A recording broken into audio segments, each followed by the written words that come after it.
I'm 100% convinced that Sting, the musician, and his music give me bad luck. We're going to investigate this mystery and more here on episode 71. Let's go!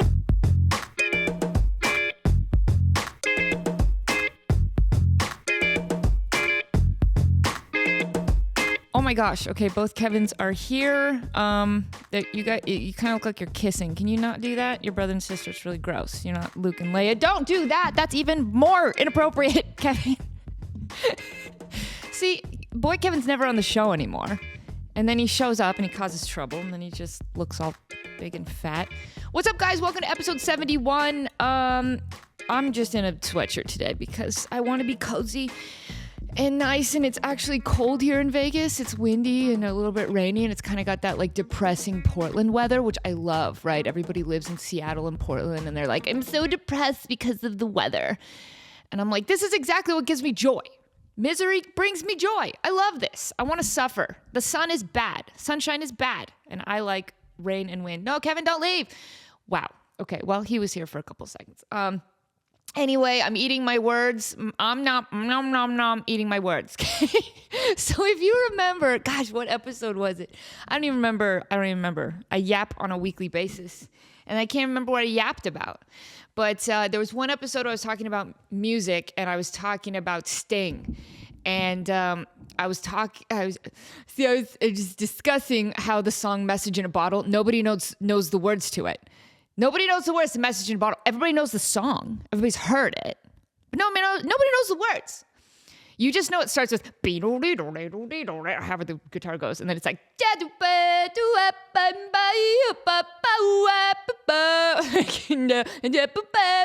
and he's just doing that until the chorus kicks in, because everybody knows, I'll send an SOS to the world. I'll send an SOS to the world. I hope that someone gets my... So the joke, I was laughing about this in one of the episodes, because I'm like, nobody knows the words, but everybody knows the song. Well, turns out I have a show coming up. I have a St. Paddy's Day show. Look, we all know, can we just address the elephant in the room? I recorded a St. Paddy's Day episode of this show too soon. I should have reversed it, right? This episode should have come before, and then the St. Paddy's Day episode should have come today, because St. Paddy's is on Monday, and now it's all messed up. Whatever, it's fine. It's fine. This is what happens when you don't have a producer, or your cat is producer, and he's really bad at it. He's really, really bad. He just shows up here and sniffs his sister's butt on camera, which I specifically asked him not to. And then he leaves. And what has he produced? Nothing. There's no producing going on whatsoever. Is he my co-host? No. Is he my producer? No. Does he provide any value in my life? No. Does he cost me money? Yes. Am I enjoying being a question talker right now? No. I'd like to move on with the show. Anyway, by the way, you can buy a Team Kevin sweatshirt on my website, and I'm not happy about it, but he came to me. So Kevin has this very off-putting meow, and he only uses it when he really wants something, right? Usually he just kind of, he's very quiet, and he just keeps to himself, except for when he wants something, and then nothing is more annoying than this cat who just shows up and goes, "Ow!" That is what he sounds like, dude. He sounds like a dying pterodactyl. Ow! I'm like, what is this sound? Did they use this for the TIE fighters in Star Wars? Ow! It's the worst meow. It's the worst meow. And it's extra funny because we were making fun of this meow the other day. Me and Sean were laughing. We're like, here he comes with that horrible off-putting sound.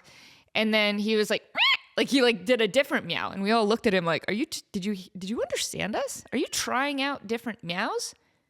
If so, keep going. Because I don't like your off-putting meow.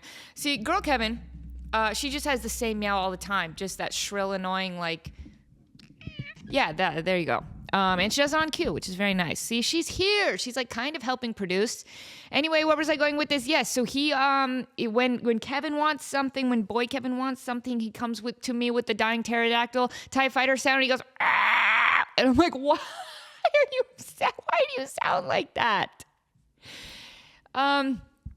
And so he did that the other day, and I'm like, I don't know what you want, because you have food and you have the Rolls Royce of litter boxes, which I just bought you, and it's very nice, and it tells me that you're too fat and that you poop too much, and I try to ignore that because I don't like having those notifications sent to me on my phone every day. But that's the reality I live in. That's my life. I get an alert on my phone. And I'm like, oh, a friend is texting me. No, your cat again. Thanks. Didn't need to know that. Oh, and he's 0.5 pounds heavier than before he took the shit. How is that possible? Shouldn't he be losing weight after that? He doesn't. He gains. I don't know the science behind that. Some kind of cat science I'm not familiar with. But anyway, so he came to me and he was like, and I'm like, whoa. Hey, Han, the TIE fighters are here. And I was like, okay, you need some merch, right? You need some merch. I get what you're saying. You need more recognition. And so I put a Team Kevin sweatshirt in the store at leastfools.com that you can buy and support Kevin, and I'll be upset about it. If you want to purchase something with your money that will make me personally mad, get that and take a picture and send it to me. I'll be mad. Because you should be on Team Lisa. I didn't make a Team Lisa shirt, but I feel like that's just implied. Everybody's on my team. Very nice and likable. Anyways, so what the mother? Yes. Okay, I was talking about Jessica. So Sting, that song, message in a bottle, yeah. So I was, we're putting together this set for St. Paddy's Day, and we needed more songs, and then Nathan and Chris just started playing Message in a Bottle. There is a hair in my eye, and I don't like it at all. I'm just going to dig in there while I'm talking. So they started playing Message in a Bottle. I'm like, I know this one. And they're like, let's add this to the set. And I realized, gosh, darn it, I have to now learn the words to Message in a Bottle. The song I've been making fun of for years and years. It's literally a pillar. It's a pillar of the foundation of the things that I believe in. It's mostly what I believe in, okay? I don't stand for a lot of things, but one thing I do stand for is that nobody knows the words to Message in a Bottle, but everybody knows the song and nobody's going to learn them. But guess what? Your girl has to learn them. Oh, however, I did think about if I just got on the mic and did my no one would even know, right? But then I'm like, God. So I have to learn the words to Message in a Bottle. And let me tell you, I have some problems with it. Immediately, I have some problems with it. I'm reading the lyrics and I'm like, okay, this is either literally about being stuck on an island in the ocean or it's metaphorically. I'm not really sure because he kind of goes both ways, right? He starts out and he's like, I'm just a castaway on an island lost at sea. I'm not going to sing it like that. I'm going to sing it good, just so you know. I'm actually a really good singer. So, okay, he's a castaway and he's on an island lost at sea. Okay, that's fine. Literally? Are you literally lost at sea? Are you literally lost at sea? Are you? Who's the guy? Who's the guy from the movie? From the movie Castaway? Tom Hanks. Are you Tom Hanks? Just a castaway on an island lost at sea. Another lonely day. Which, okay. And then that's the line. That's the line. Another lonely day. Where I'm like, is this might be cultural appropriation. I'm like, it feels like he's singing with a very thick, like Jamaican Rastafarian accent. When I know for a fact he English. Bruh, you English. Why are you singing like that? Why are you singing like that? Is it because you're trying to be all like, oh, I'm on an island, man. All right, don't cancel me. I'm making fun of Sting. I'm not actually doing it. By the way, the hardest I've ever laughed in my life, the hardest I've ever laughed, and Sean can confirm this. I know the moment in my life where I laughed the hardest, and I wasn't even on drugs. I don't even know why, because as soon as I tell it to you, you're going to be like, that's not as funny as you think it is. And I agree with you. But for some reason, at that moment, that was the funniest thing in the world to me, and I'm about to tell you what it is. But you've been there before, right? Like you're with your friends, somebody says something, some kind of inside joke was referenced, and then you just laugh so hard you are crying and you are doubled over and you're holding your stomach and you're sweating and you're crying and you're laughing and it hurts and you might poop yourself. That is what I'm talking about. By the way, when that happens, that is living life to the fullest. That is peak happiness right there. I had a similar moment 2 nights ago where I had my friend Brendan and my friend Nathan come over and we did a band practice, and then we just stayed up till like 3 a.m. just drinking and laughing and playing Mario Kart. And I had this feeling of like, I think this is what life's all about. I think this is what life's all about. Doing music with your friends, hanging out with your friends, laughing, drinking, playing Mario Kart. Like, it was just such a perfect evening that I'm like, I don't even care like how much money I have or anyone has. Like, that is pure joy. Anyway, hardest I've ever laughed. I was reading the back of an Apple Jacks box because your girl loves cereal. And I was reading the back of the box, and you know how they have that bug-eyed apple character? Yeah, it's like the mascot for Apple Jacks. Kevin is here. Nobody make any quick movements. It'll spook him. So they have this like bug-eyed apple character with a big mouth, and he's a cartoon. And on this particular cereal box on the back, there was a comic strip, and they were introducing a new character.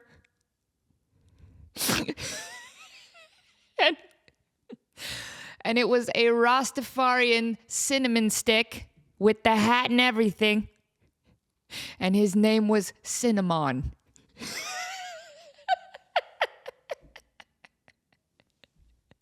And for some reason, in whatever state I was in at that moment, I was open to receiving humor and joy in my life. I was just in a really happy, good spot. And when I read that his name was Cinnamon, and he was a Rastafarian cinnamon stick with eyes and a mouth and arms and legs, I cried. I have never laughed so hard. I probably laughed for a half an hour. I was on the floor. I was doubled over. Sean was worried. Any other person would look at me and be like, she's on something. Like, there's no way that is that funny. I don't know why, dude. It just struck me as so funny. Cinnamon. And he's a Rastafarian cinnamon stick. So that's maybe offensive. I don't know. I don't know how touchy the Rastafarian community is. I don't know, how do we feel about Cool Runnings? Can we still watch that? Is it not? I don't know, dude. But you guys know me, and I just want everybody to be happy, and I try to be nice to everybody. I'm not ever looking to be offensive. I just that was super funny to me. Cinnamon. I don't know if he's still around. For some reason, I feel like that maybe didn't fly for too long, but I could be wrong. So anyway, I'm listening to Message in a Bottle, and I'm like, okay, he's starting to sing super islandy, right? He's starting to get a little Rastafarian. I mean, I can't do it. But I'm like, is that really how he sounds? Is that how he sings? Because he's British, yo. He's British. He don't talk like that. Is he just doing it because it's islandy and it's fun? So I'm like, okay, okay. Save me before I fall into despair. Oh, why are you adding an O to the end of everything? Then the next verse is like, a year has passed since I wrote my note. That's how he sings it, dude. Bro, you're British. Dude, you from London probably. You are from England, dude. You got money with a queen on it. Don't sing like that. A year has passed since I wrote my note. I should really learn the words. God dang it, I have to sing it tomorrow. Anyway, fast forward. Here's the part I have a problem with. The third verse of Message in a Bottle by Sting, who is British. I'm fine with metaphors, right? Metaphors are fine. And I'm still not really sure if this song is literal or a metaphor. It's kind of both. Like, is he actually on an island, or is he just singing about loneliness? Loneliness feels like an island, and so the metaphor is that, I'm not literally on an island. I feel like I'm alone in a sea of loneliness, and I'm the wizard of loneliness. That's a Nathan For You reference if you watch that show, but you probably don't get it. Anyway, it's just I feel very alone. So it's all a metaphor, and it's artsy-fartsy. Maybe, that's fine. But then there's also some moments in the song where it's really literal. Okay, so the third verse.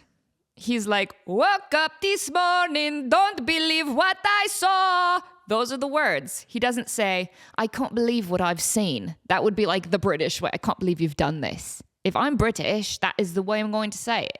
I woke up this morning and I couldn't believe what I saw. Something. It gave me a fright. Whatever.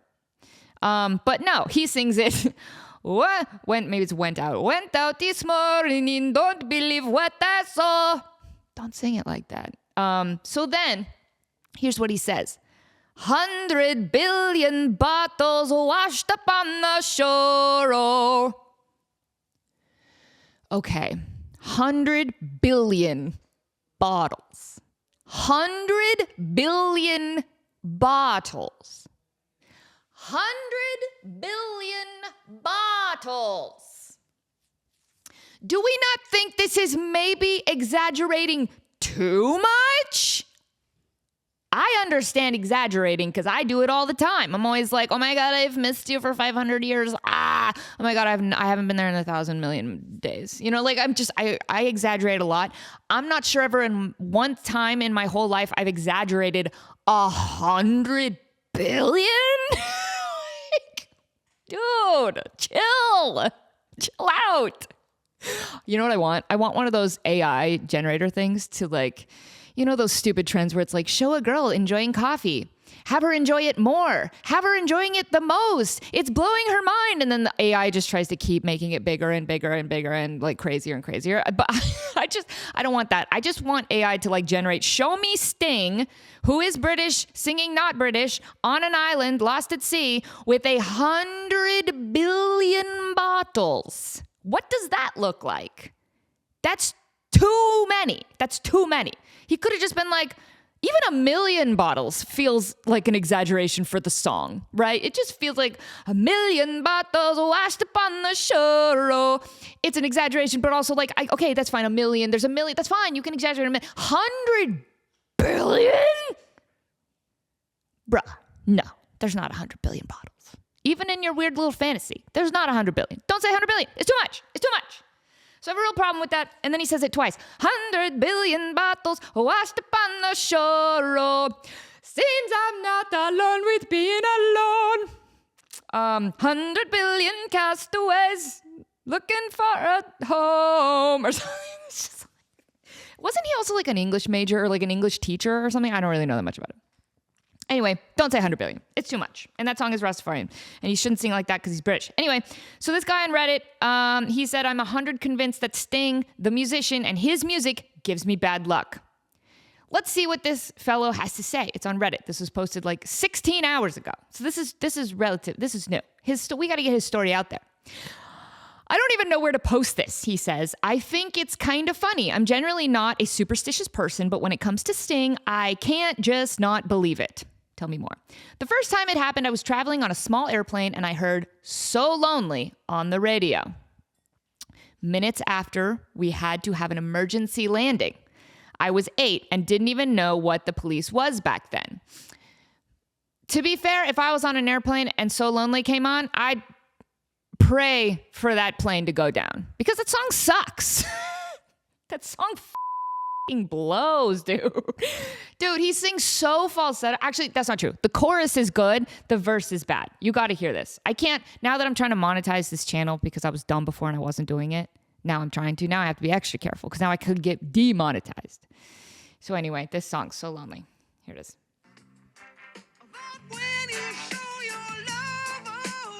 Why?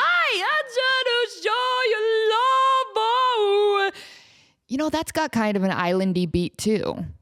Were they reggae? Was the police reggae? Are the police reggae? And I'm just learning that right now. If that's true, dude, egg on my face, straight up. And that's a big statement because eggs are very expensive right now. So you know I mean business if I say egg on my face when there's an egg shortage. Are the police reggae? I thought they were like rock because of Roxanne. You don't have to put on the red lights. Walk the streets for money. You don't know you're wrong or right. That's the Moulin Rouge version, which I think is superior. But anyway, dude, the falsetto. You act as if you just don't care. Don't. It's so unsexy to me when guys sing in falsetto. So unsexy. I don't like it. I don't like it. I respect their ability to do it. You know, Justin Timberlake, very good at it. But I love Muse, and I think a lot of Muse songs are very sexy, except for when Matt Bellamy, who is a Scientologist, except for when he starts singing too high. He sings too high a couple times. Like in that, oh, baby, I'm a dope no, that's girl singing. Don't sing like a girl. Sing in like a cool, low, sexy male voice. I don't like falsetto for guys. I just don't. Personal opinion. They can do whatever they want. Everybody can do whatever they want. You come to Temperamental for comedy, not for facts and real opinions, because I change my opinions all the time. Dude, next week I could be like, I heard this song where this guy's singing falsetto and it's really sexy. I just change everything. You look as if you're going somewhere. Nope, I'm actually not going to change my opinion at all because I don't like that and I will never like that. Who texted me? Oh, too many people. I don't have time for you right now. Anyway, so this guy. So when he was 8, he was on a plane and he heard So Lonely by The Police, a song that sucks, except for the chorus. The chorus is good. He heard it, and then suddenly, as soon as he heard it, they had to have an emergency landing. The plane was like, we gotta go. Okay, so I'm sure he was like, it's fine. One instance doesn't mean anything. But second time, here we go. Second time at 13, I had been playing the drums for about a year. I tried to play Message in a Bottle and had to stop mid-song because of a sharp pain. A decade later, I still have a chronic injury on my shoulder. Okay, 2 instances, not so crazy. Police songs are very rampant. They're everywhere. You hear it often. They're played probably once every 3 hours on classic rock radio. Like they're a pretty popular band. They're pretty popular, right? If it was like some really obscure band, I'd be like, okay, I get it. But this is a pretty popular band. So 2 times doesn't surprise me that this a Sting song was involved in your pain. All right. Then some other times I can remember was when I heard Roxanne on a radio during the second day of a family trip. Very specific. I twisted my ankle for absolutely no reason and had to wear a cast for a month. This is where I started believing my theory. I don't think this guy's lying. I really, truly believe that these have happened to him and he took to Reddit to really tell this story. Because if it's a made up story, it's bad, right? Like if you're going to go tell lies on Reddit, you're going to come up with a better one than this. It's such a mediocre story that it's lame if it's made up, but it's actually kind of intriguing if it's true. So I do actually think it's true. Let's keep reading. Last week, Sting was in my city. And that same night, exactly at the time of his show, my phone died and never turned back on again. Completely dead. I hadn't backed it up. I had it for 7 years. Now, I'm not... You know when people are shocked when their 99-year-old grandparent passes away? And you want to feel bad because they're going through a lot of pain. But at the same time, you're like, but she was 99. That's when people are supposed to die. Like, she's on track. She's doing what she's supposed to do. That's really old. In fact, 95. I hope I die before that. I don't want to live to the age where, I just am praying for death, that I just want to die. I've seen that too many times. There's a grandma in the family, and everyone's like, come on, grandma, we have to go to the Christmas dinner. And the grandma's like, I just want to die. Just push me into oncoming traffic. Push me over the overpass. Push me on a freeway. I just want to die. I don't want to be that. Dude, angry grandmas are the best who just want to die. No, I don't want to be that grandma where cause of death was an answered prayer. I hope I die just, in some kind of crazy way before my 90s. Anyway. But going back, right? When somebody's grandma dies and they're like, she was 99. You're like, I'm so sorry you don't have this person in your life, but also they were here for 99 years, right? They're throwing off the actuaries left and right. They're keeping them on their toes. Oh my gosh, people are still living to 99. I think that's something to celebrate, not be sad about. So maybe this person says their phone died after 7 years. Maybe it was the fact that you had a phone for 7 years and then it just happened to die, and maybe not so much that Sting has it out for you and he's doing some kind of Rastafarian voodoo curse on you. I don't know. Anyway, and my bass got wet in a storm and now it sounds weird. It's dry now, in parentheses. It's dry now. Well, I should hope so. Water evaporates. I got a million more examples. God, I wish he would have said, I have 100 billion more examples. That's when you would know he's a true Sting fan. But he's not. He apparently hates Sting. I think his music is fire. Oh, okay. I think his music is fire, but I just have to avoid it with an exclamation point. How crazy am I? Any weird superstitions you guys have? What theories can you come up with? And I appreciate that the first comment is, if his music comes on, don't stand so close to me. Oh, that's the thing about Reddit. The first comment is always funny, and the second comment is always helpful. That is the rule of Reddit. First comment, funny. Second comment, helpful. It's just the way it is. I love that this dude is terrified of Sting. He's terrified. This dude shows up, his life falls apart. He's in pain. His instruments are breaking. His phone is breaking. That was 7 years old and should have broken. Anyway, planes are going down. So I would love to laugh more at this guy, which I'm not, but buddy, I feel your pain. I love it. I know this is real. It's Oomsk0 is his username. It's in casual conversation. Anyway, I'm sorry this is happening to you. However, the only way that I can kind of relate to this, not that anything bad happened, but I got to tell you, there was a weird period of time in my life. I was living in Burbank, California, and I would say for 2 entire weeks, the movie A Clockwork Orange just kept popping up in my life. I don't know why. I had never seen the movie, but you know the iconic poster. It's orange. It's got a triangle on it, right? And then the guy with the hat, the main dude with the white and the eye. Like, you know what I'm saying. And I was like, this is really weird. For some reason, everywhere I went, I just kept seeing A Clockwork Orange. It was really crazy. I would see like a billboard. So one of the things was a billboard on the side of Warner Brothers Studios, so which made me think that, like, okay, they're celebrating an anniversary of the movie. Maybe that's why it's in the news. But for some reason, like, I'd go to a clothing store and there'd be like a Clockwork Orange t-shirt. And then I'd like be listening to the radio and they'd like talk about Clockwork Orange. And then like I'd go on my browser and then for some reason I'd like accidentally click on a link that took me to Clockwork Orange. I'm telling you, for some reason, for 2 weeks, this just kept happening. And I was like, I think it was so intense, and I'm not a conspiracy theory believer. But I will say that it was such a clear sign that from the universe that like I needed to see this movie. I'd never seen it. So I'm like, okay, I get it. So I rented the movie and I sat and I watched it because I'm like, the universe is trying to tell me something about A Clockwork Orange. So I've never seen this much imagery from a movie just creep into my life over and over and over and over like this. I'm going to sit and watch this movie and get some kind of divine revelation. This is going to be great. And then I sat and I watched the movie. And it's the most Kubrick movie of all time. It's so Kubrick. It's the most Kubrick. And I got to tell you, I watched it and I'm like, okay.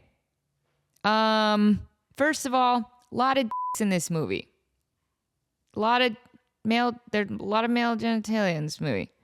That's weird. Underpass scene, the milk, the whole thing. The eyes, the things holding his eyes open, didn't like that. Remember how he kept like opening his mouth weird at the end where he's like, to get the guy to like feed him food? Didn't like that either. It was fun. It's a great artsy fartsy whatever movie. It's great. It's a Kubrick, of course. It's got good. It's got weird. It's got everything. But I got to tell you, I didn't have any kind of divine revelation. Nothing spoke to me. No scene was like, oh, now I know what to do with my life. Ah! It was just a movie that I watched. But I do have to tell you that when I watched the movie, all the stuff stopped entering my life. I stopped seeing Clockwork Orange imagery everywhere. So that really stuck out in my life, right? It's kind of like how you don't want to believe that your phone is listening to you until it proves it to you 100 times in a row, where you say like, Boot Barn. And then watch, in 12 minutes, I'm going to open my phone and it's going to be like, hey, here's an advertisement for Boot Barn. You need some boots? We got boots down at the Boot Barn. We're like a boot dealership. Come get some boots at the Boot Barn. Yeah! You know, like that's definitely going to happen. I'm going to go to Pizza Hut after I go to Boot Barn. And I'm going to get Pizza Hut coupons, hopefully. And then I want 50% off a Carnival cruise. This is a fun experiment. We'll see if I get any of those ads. But anyway, so the moral of the story is that Sting is clearly haunting this guy. Sting has a problem with this guy. I don't know what it is. I hope he figures that out. I'm going to keep checking back on that post because it's relatively new. So I want to see what kind of theories the Redditors come up with, because I like Redditors. I do like the Redditors. They were very nice to me. I did an AMA one time on Reddit, and I spent like 5 hours just alone answering people's questions. And it made the front page of Reddit. And then I had like all these Reddit fans who were like, Reddit's got your back from now on. And I'm like, cool. Don't know what that means, but it feels good. And I feel like that's a good thing to have. Alliances on Reddit. Yes. Love this. So I just always liked Reddit after that. Let me check the time. 100 billion bottles. You're not going to believe this, but I have like hit the post perfectly. I am at 30 minutes. I'm crushing it today, guys. I feel good. I'm firing on all syllables and everything's amazing. So, Vegas friends, come to my show tomorrow. Am I even going to release this episode in time? I don't know. Anyway, I'm playing a St. Paddy's Day show. I'm super excited about it. I'm singing Message in a Bottle. I'm singing it as Rastafarian as I can. There's something wrong with Sting. I don't know what his deal is, but yeah, it's going to be great. Thank you guys for watching this many episodes. Please go to LisaFlores.com and buy a t-shirt. It is the best way to support this show. And they're fun. The t-shirts are fun. They got like the cool Kevin logo on it. It's pretty awesome. I designed it. I drew it. Yeah. Anyway, love you guys. Bye.